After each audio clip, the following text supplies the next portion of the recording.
साईराम। बात नवंबर 2010 की है, जब लाखों लाखों भक्त इकट्ठा हुए थे पुट्टपर्ती में भगवान श्री सत्य साई बाबा हमारे स्वामी के 85वां जन्मोत्सव मनाने के लिए। उन भक्तों में से एक विशेष भक्त थे। ये भक्त अपने स्थिति के कारण विशेष थे, वे अपने स्वभाव के कारण विशेष थे।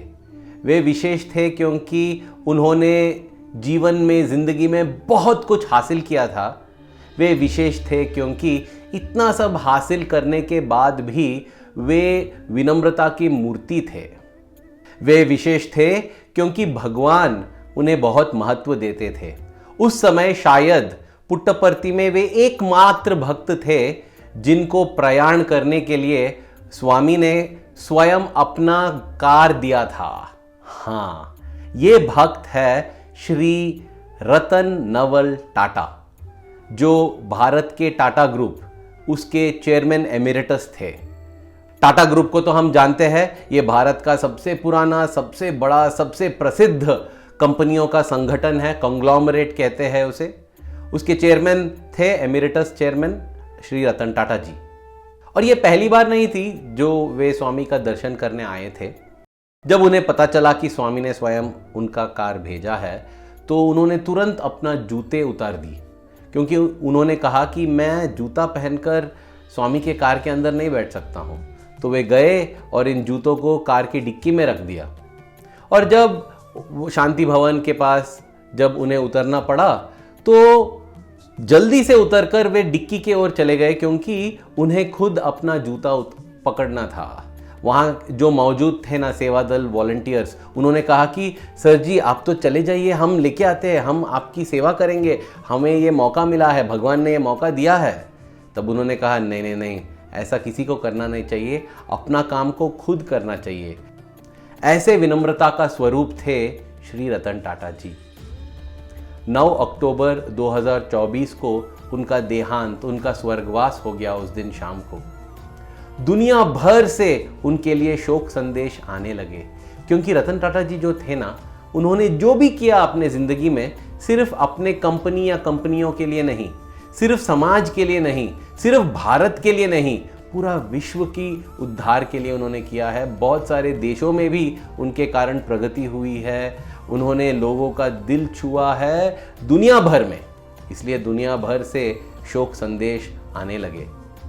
उस समय मैं भी टाटा जी और बाबा जी के बीच में कुछ ऐसे पलों को याद किया जो मैं जिंदगी भर कभी भूल नहीं सकता। प्रेम स्वरूपुला है। श्री रतन टाटा जी सबसे पहले मिले थे हमारे स्वामी से सन 2009 में 1 नवंबर को धर्म क्षेत्र मुंबई में। उस समय स्वामी प्रयाण कर रहे थे बॉम्बे में।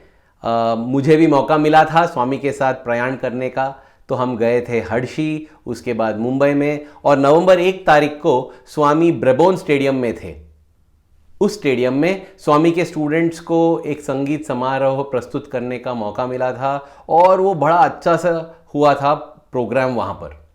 उस समय रात का 9:30 बजे या 10 बजे श्री रतन टाटा जी आए थे धर्म क्षेत्र, और उनको ये बताया गया कि स्वामी अब तक लौट कर आए नहीं हैं, वे अभी भी ब्रेबोर्न स्टेडियम में हैं, शायद लेट हो जाएगा, आप कभी और मिल लेना। क्योंकि रतन टाटा जी तो हम जानते हैं इतने बड़े इंडस्ट्रियलिस्ट है, इतना सारा काम होता है उनको। लेकिन उन्होंने कहा नहीं नहीं नहीं, मैं स्वामी से मिलकर ही जाऊंगा, मैं रुकूंगा स्वामी के लिए। और वे रुके हुए थे। हम लोग जल्दी पहुंच गए स्टेडियम से, क्योंकि उधर स्टेडियम के बाद स्वामी कुछ और भक्तों के घर गए थे, तो हम जल्दी पहुंच गए थे। हम देख रहे थे कि रतन टाटा जी रुके हुए हैं स्वामी के लिए, और शायद उनकी भक्ति देखकर स्वामी प्रसन्न हो गए। और मैंने तो पहले कभी ये देखा नहीं था और सुना नहीं था कि स्वामी 10:30 बजे के बाद इंटरव्यू दे रहे हैं, और रतन टाटा जी को इंटरव्यू मिला 11 साढ़े 11 तक। जब वे बाहर निकले बहुत खुश लग रहे थे। मैं ये नहीं जानता हूँ कि और स्वामी और टाटा जी के बीच में क्या बातचीत हुई, लेकिन मुझे तो अवश्य ये विश्वास है कि कुछ महत्वपूर्ण विशेषों के बारे में इन्होंने चर्चा किया होगा। मैं ऐसा क्यों बोल रहा हूँ, क्योंकि मुझे सुनने में ये आया कि जब भी कोई बड़ा निर्णय होता है ना लेने के लिए श्री रतन टाटा जी को, वे हमेशा भजन सुनते हैं, क्योंकि उनके निर्णय से सिर्फ उनके कंपनियों का शेयर होल्डर्स ही नहीं, पूरा समाज, पूरा भारत, पूरा विश्व पर उसका प्रभाव पड़ता है। तो उन्हें बहुत सोच समझकर निर्णय लेना पड़ता है। इसलिए निर्णय लेने से पहले वे हमेशा भजन सुनते थे, साईं भजन सुनते थे। और कौन सा उनका सबसे प्रिय भजन था, ये जानने के लिए मैंने प्रयत्न किया, कुछ लोगों को कांटेक्ट किया, लेकिन उन्होंने मुझे उत्तर नहीं दिया, तो मैंने छोड़ दिया। लेकिन भजन अवश्य सुनते थे, ये मैं मानता भी हूँ, क्योंकि देखिए उनको एक सबसे बड़ा निर्णय ये लेना था कि उनका उत्तराधिकारी कौन होगा। और हाँ, उत्तराधिकारी चुनना कोई छोटी बात नहीं है, क्योंकि अरे रतन टाटा जी इतने महान हैं, उनकी जगह कौन ले सकता है? एक आदमी ले सकता है क्या? एक आदमी की बात छोड़ो, 3-4 आदमी भी एक साथ क्या उनकी जगह ले सकते हैं? अरे इसलिए बहुत बहुत मुश्किल है, और इसलिए ये सालों से चल रहा था कि उनका उत्तराधिकारी कौन बनेगा। जब उन्होंने चुना, उसका घोषणा कब की गई थी? 23 नवंबर 2011। क्या ये कोई कोइंसिडेंस है क्या कि ये स्वामी का जन्मदिन है? Supriya, it's a big surprise for everyone, because in numerous interviews Cyrus Mistri's name has never cropped up with Ratan Tata and all. It was always Mr. Cyrus Mistri's brother-in-law, Mr. Noel Tata, who was supposed to be the front runner for the post of deputy of the chairman as chairman of the Tata Group. But now what the Tata Group has now announced, 2011 के बाद भी मुझे विश्वास है कि जो भी बड़ा निर्णय या छोटा निर्णय लेना था टाटा जी को, उन्होंने स्वामी से बातचीत करके ही लिया होगा। हाँ, शारीरिक रूप से नहीं, क्योंकि स्वामी ने अपना पार्थिव शरीर 24 अप्रैल 2011 को छोड़ दिया था, लेकिन हमेशा रतन टाटा जी उनके साथ दिल में बातचीत करके निर्णय लिया होगा। ये मुझे विश्वास है, क्योंकि एक बार उनसे पूछा भी गया था 2015 या 16 में कि आप ऐसे ऐसे बड़े निर्णय किस आधार पर लेते हैं, कैसे लेते हैं। उन्होंने कहा था कि ये रहस्य शायद किसी को पता नहीं चलेगा, कोई समझ नहीं पाएगा, और ये रहस्य को शायद मैं अपने कब्र तक ले जाऊंगा। इन्होंने ऐसा बात कहा था। और देखिए उनके विश्वास पात्र कौन थे। उनका एग्जीक्यूटिव असिस्टेंट थे श्री वेंकटरामन, जो स्वामी के विश्वविद्यालय के छात्र थे, और वे स्वामी का दर्शन करते थे और स्वामी के साथ बातचीत करते थे। इसके अलावा थे श्री वेणु श्रीनिवासन जी, जो टीवीएस ग्रुप के चेयरमैन हैं।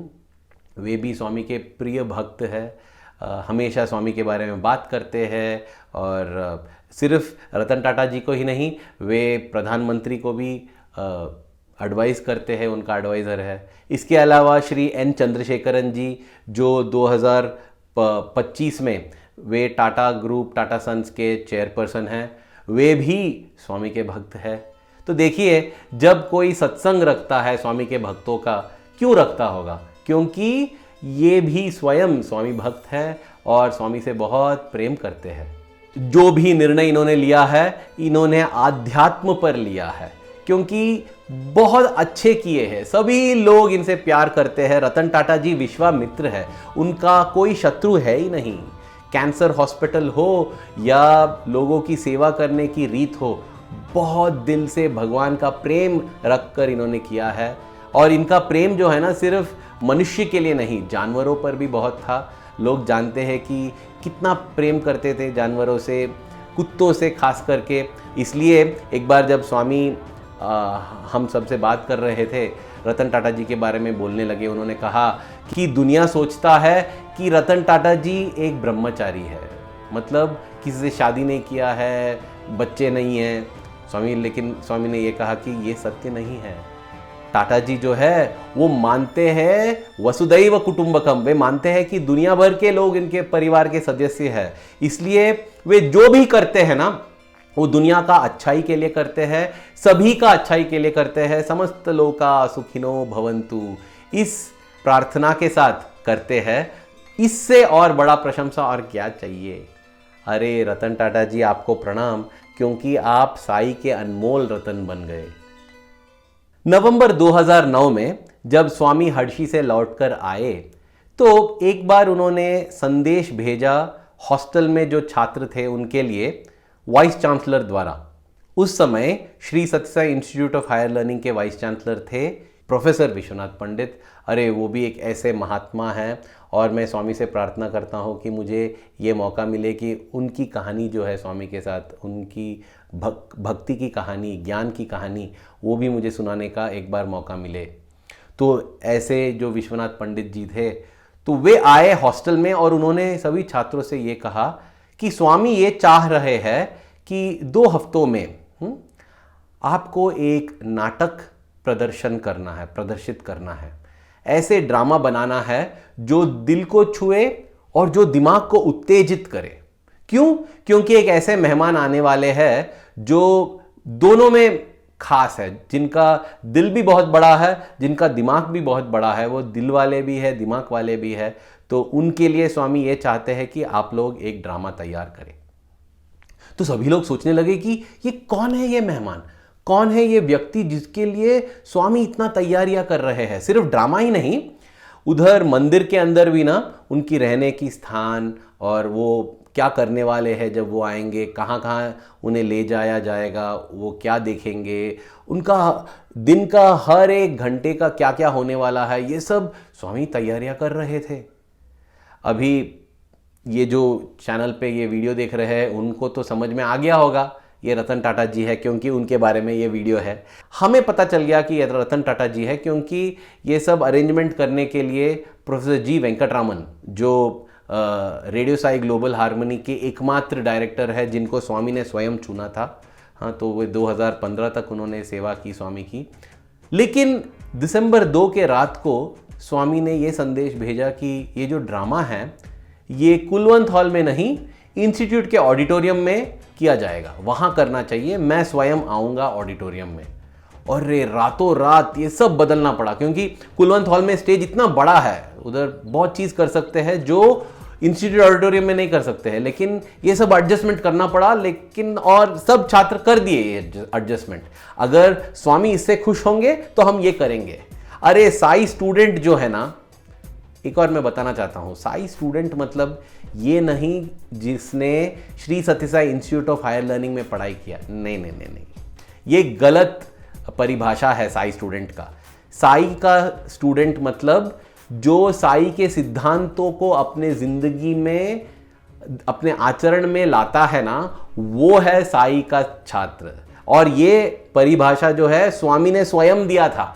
स्वामी कहते थे कि तुम तो विश्वविद्यालय के छात्र हो, तुम साई स्टूडेंट नहीं हो। अगर साई स्टूडेंट बनना चाहते हो तो अपने विचारों में, अपने बातों में और अपने आचरण में साई के सिद्धांतों को लाना चाहिए। तो प्रिय भाइयों और बहनों, उदास होने की कोई ज़रूरत नहीं है कि हम साई स्टूडेंट नहीं बन सके, हम साई स्टूडेंट बन सकते हैं। और अगर हम सोच रहे हैं कि मैंने स्वामी के स्कूल में, विद्यालय में, विश्वविद्यालय में पढ़ाई किया इसलिए मैं साई स्टूडेंट हूँ, अरे तो ये मूर्ख अहंकार है। स्वामी को कहना चाहिए कि ये साई स्टूडेंट है। कोई आईडी कार्ड देकर या कोई ये करने से हम साई स्टूडेंट नहीं बनते हैं।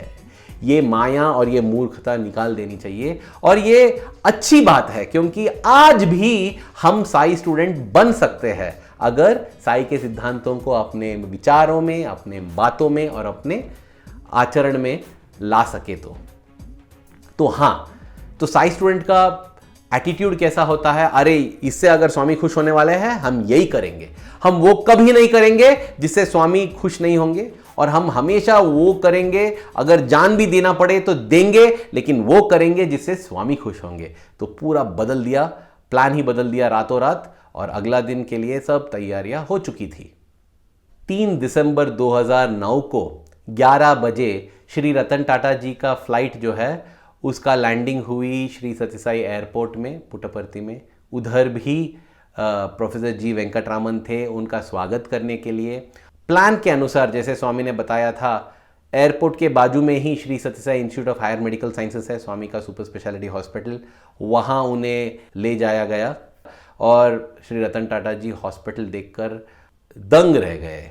वे आश्चर्यचकित हो गए कि इतना बड़ा अस्पताल इतना प्रेम से काम कर रहा है, और मुफ्त, सब चीज़ मुफ्त है, दवाइयाँ मुफ्त है, सर्जरी मुफ्त है, यहाँ पर कैश काउंटर है ही नहीं।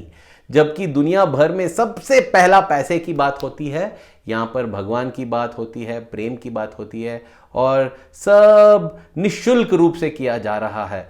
उन्होंने ये लिखा भी रजिस्टर में कमेंट करते हुए कि यहाँ पर जैसे वैद्य का आचरण किया जा रहा है, चिकित्सा का आचरण किया जा रहा है, ये सबसे सही है। हॉस्पिटल के बाद वे गए एडमिनिस्ट्रेटिव ब्लॉक में, यूनिवर्सिटी का हेडक्वार्टर्स जो है वहाँ पर कॉन्फ्रेंस रूम में उन्होंने बातचीत की और उनको पता चला कि स्वामी का एजुकेशन सिस्टम क्या है, एजुकेयर सिस्टम क्या है, और ये भी निःशुल्क रूप से दिया जा रहा है। यहाँ पर विद्या में चरित्र पर बल दिया जा रहा है। The end of education is character, Swami कहते हैं। डिग्री नहीं, डिग्री तो आते रहेंगे, लेकिन चरित्र आना चाहिए, क्योंकि चरित्र से ही देश बनता है, दुनिया बनती है। तो ये सुनकर भी बहुत बहुत खुश हो गए रतन टाटा जी।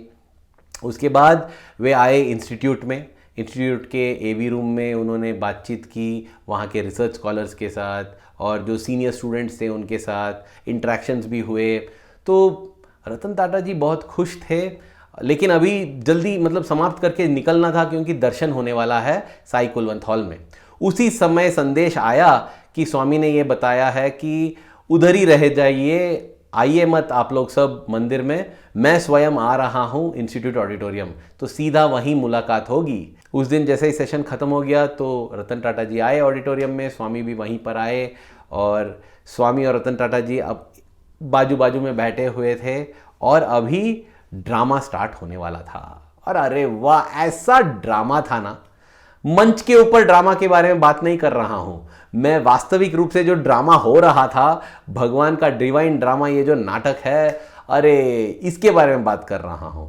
लेकिन हाँ, दोनों ड्रामा जो है ना, वास्तविक रूप से जो ड्रामा हो रहा है और मंच पर, वो ये वास्तविक रूप का ड्रामा भी मंच पर ही हुआ।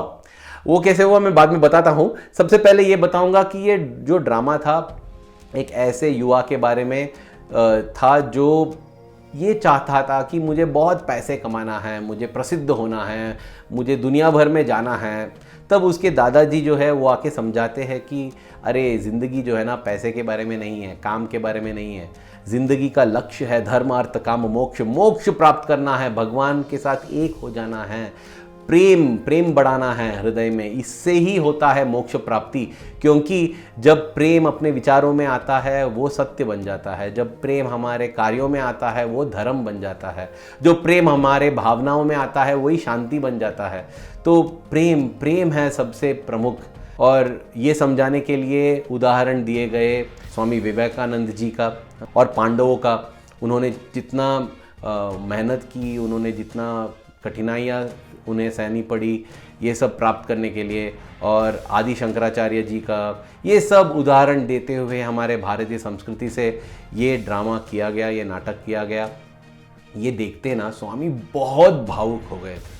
उनके बाजू में रतन टाटा जी भी बहुत भावुक हो गए थे। ऐसा लग रहा था कि उनके आंखों से भी आंसू आ जाएंगे। मुझे पता चला कि हाँ, भक्त और भगवान हमेशा एक समान। जैसा ही ड्रामा समाप्त हुआ, ग्रुप फोटो देने के लिए स्वामी गए, मंच के ऊपर, स्टेज के ऊपर गए थे, और सभी छात्र उनको घेर लिए। लेकिन वहाँ पर बैठकर स्वामी रतन टाटा जी से बात कर रहे हैं। रतन टाटा जी है नीचे और स्वामी है ऊपर, और बातचीत चल रही है।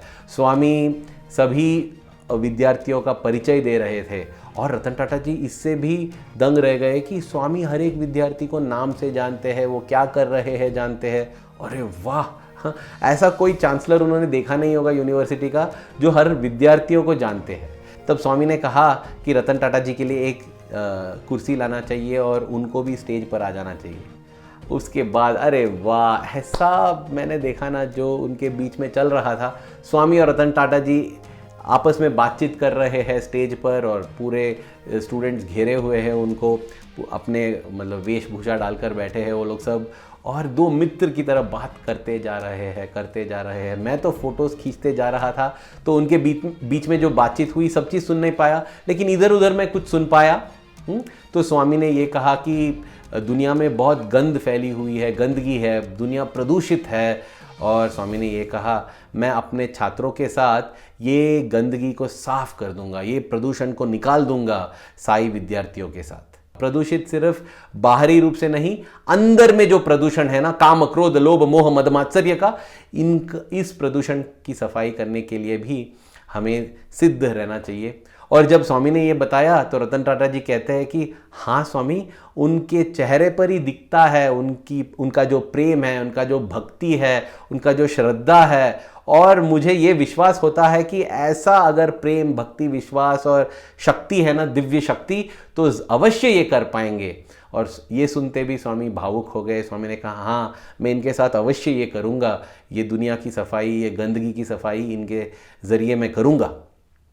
फिर स्वामी जब बात कर रहे थे, वहाँ थे रिसर्च स्कॉलर्स, अलग अलग सब्जेक्ट के, उनके विषय पर भी बातचीत कर रहे थे, हेल्थ के बारे में, केमिस्ट्री बायोलॉजी, ये सब भी बातचीत आधा घंटा के लिए शायद स्वामी और रतन टाटा जी बात कर रहे थे।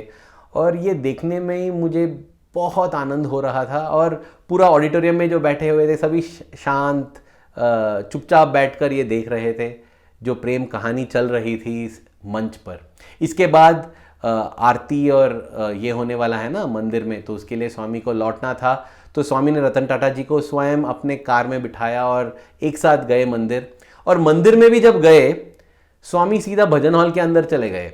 और भजन हॉल के अंदर कोई नहीं था, क्योंकि उस ज़माने में भजन सब बाहर ही होता था और स्वामी बाहर बैठते थे मंच पर। तो भजन हॉल के अंदर कोई नहीं था, तो स्वामी ने रतन टाटा जी को अंदर बुलाया और वहाँ उस भजन हॉल को ही स्वामी ने साक्षात्कार कक्ष बना दिया। इंटरव्यू चलने लगा। मुझे लगा कि 3 दिसंबर 2009 ना, उस दिन अवतार आए थे सिर्फ रतन टाटा जी के लिए। ऐसे मुझे लगा। इतना प्रेम, इतना आशीर्वाद, इतना क्या बोलूं, मित्रता उन दोनों के बीच में। वहाँ पर भी चेयर पर बैठकर एक दूसरों आपस में बात कर रहे थे। फिर स्वामी ने रतन टाटा जी को ये कहा कि अगला दिन सुबह 4 दिसंबर को मैं तुम्हें इंटरव्यू दूंगा, हम बात करेंगे, अब तुम जाके थोड़ा विश्राम लो, पूरा दिन आपने इतना काम किया है। और उस दिन मुझे याद है आरती भी ना भजन हॉल के अंदर ही हुई। जो लड़का था आरती करने के लिए, जो गुलाब देता था स्वामी को, सब भजन हॉल के अंदर ही हुई, क्योंकि स्वामी बाहर गए नहीं। और जैसे ही स्वामी गए, उसके बाद हम लोग सोच रहे थे कि शायद रतन टाटा जी जाके आराम करेंगे, विश्रांति लेंगे, लेकिन नहीं, वे तो इतने भावुक हो गए थे, इतने इंस्पायर्ड हो गए थे स्वामी के ये सब प्रोजेक्ट्स देखकर। वे और भी जानना चाहते थे, वे स्वामी के वाटर प्रोजेक्ट के बारे में जानना चाहते थे। तो हमें एक और मौका मिला, रेडियो साई की तरफ से वेंकटरामन सर हमें ले गए। हम गए थे उनके रूम शांति भवन में, और वहाँ उन्होंने देखा डॉक्यूमेंट्री वाटर प्रोजेक्ट के बारे में। बहुत थके हुए थे, लेकिन उनकी आंखें बड़े बड़े खोले हुए देख रहे थे। उन्होंने कहा कि अरे, मैं यही चाहता हूँ कि मुझे भी एक मौका मिले स्वामी के साथ कोई प्रोजेक्ट करने का। उन्होंने कहा, अपने दिल से कहा, क्योंकि उन्होंने कहा मैं देखना चाहता हूँ कि स्वामी ये प्रोजेक्ट्स कैसे संभालते हैं, कैसे वो एनर्जी देते हैं, कैसे इतने निस्वार्थ रूप से करते हैं, वो मैं सीखना चाहता हूँ। इतने बुजुर्ग थे, इतने बड़े व्यक्ति थे, फिर भी सीखने के लिए उत्सुक थे। अरे ये सब देखकर मैं बहुत प्रभावित हो गया। मुझे लगा अरे ये तो ज़रूर अवश्य भारत के अनमोल रत्न है। इनको भारत रत्न दिया नहीं गया अब तक, लेकिन ये तो रत्न हैं, भारत के ही नहीं विश्व रत्न हैं रतन टाटा जी। विश्व रत्न रतन टाटा मुझे लगता है, क्योंकि इतना उनके दिल में इतना प्रेम था देने के लिए। हाँ, तो रात का 10 बजे तक, 10:30 बजे तक देख रहे थे। प्रिय भाइयों और बहनों, जैसे स्वामी ने कहा था, अगला दिन उनको इंटरव्यू मिला, और मैं ये भी नहीं जानता हूँ कि उधर क्या हुआ उनके बीच में, लेकिन रतन टाटा जी का जो इच्छा था ना कि मुझे भी स्वामी के कोई एक प्रोजेक्ट में भाग लेना है, वो इच्छा पूरी हो गई, क्योंकि वे स्वामी को समर्पित करने वाले थे श्री सत्य साई विद्या वाहिनी। एक ऐसा प्रोजेक्ट जो भारत के हर कोने कोने में, हर एक गांव में विद्या वरदान देने के लिए बनाई गई ये एक सॉफ्टवेयर प्लेटफॉर्म, टेक्नोलॉजी प्लेटफॉर्म है। और भाई सतीश है स्वामी के एक और बड़े भक्त, उनको स्वामी ने उत्तरदायित्व दिया था इस प्रोजेक्ट को निभाने के लिए। उसके लिए जो भी टेक्निकल हेल्प चाहिए था ना, सब चीज़ टाटा कंसल्टेंसी सर्विसेज ने किया था। और रतन टाटा जी को ये मौका मिला कि स्वामी को वे ये समर्पित कर सके। उस दिन मंच पर थे एन चंद्रशेखरन जी भी, जो अभी मैंने कहा टाटा ग्रुप कंपनीज का 2025 में वे चेयरमैन हैं, वे भी थे। रतन टाटा जी को एक ऐसा मौका मिला, अनोखा मौका, कि स्वामी के आखिरी जन्मोत्सव पर, उस समय हम जानते नहीं थे कि ये 85वां जन्मोत्सव है, ये स्वामी की आखिरी जन्मोत्सव होगा। उस जन्मोत्सव पर रतन टाटा जी को ये मौका मिला कि वे स्वामी को एक भेंट दे सके। अरे धन्य है रतन टाटा जी, धन्य। अपनी जिंदगी में उन्होंने बहुत सारे लोगों को उपहार दिया है, इसीलिए है मुझे लगता है कि उन्हें ये मौका मिला स्वामी को भी उपहार देने का। क्योंकि स्वामी कहते हैं नर सेवा नारायण सेवा है, जन सेवा जनार्दन सेवा है, ग्राम सेवा राम सेवा है, और हाँ समाज सेवा साई की सेवा है। और इस परिभाषा से हम ये कह सकते हैं कि अपने ज़िंदगी भर रतन टाटा जी ने साई सेवा किया है, क्योंकि उन्होंने समाज सेवा ही किया है। ऐसी कहानी है अनमोल रतन की। हाँ, वो शारीरिक रूप से तो हमारे साथ अभी नहीं रहे, लेकिन उनके सिद्धांत जो है, उनकी ज़िंदगी जो है, वो हज़ारों साल तक लोगों को प्रभावित करते रहेगी, इंस्पायर करते रहेगी। ये तो मुझे, इसमें तो कोई मुझे संशय ही नहीं है, डाउट ही नहीं है, अवश्य ये होगा। और मैं उनको मैं अपना प्रणाम करता हूँ और उनके प्रति कृतज्ञता प्रकट करता हूँ। और हाँ, स्वामी को भी अपना कृतज्ञता प्रकट करता हूँ कि उन्होंने ऐसे अनमोल रतन हमारे दुनिया को प्रदान किए। इस प्रार्थना से समाप्त करता हूँ कि स्वामी, हर क्षण आपके प्रति हमारे दिल में जो प्रेम है वो बढ़ता ही रहना चाहिए। धन्यवाद। जय साई राम।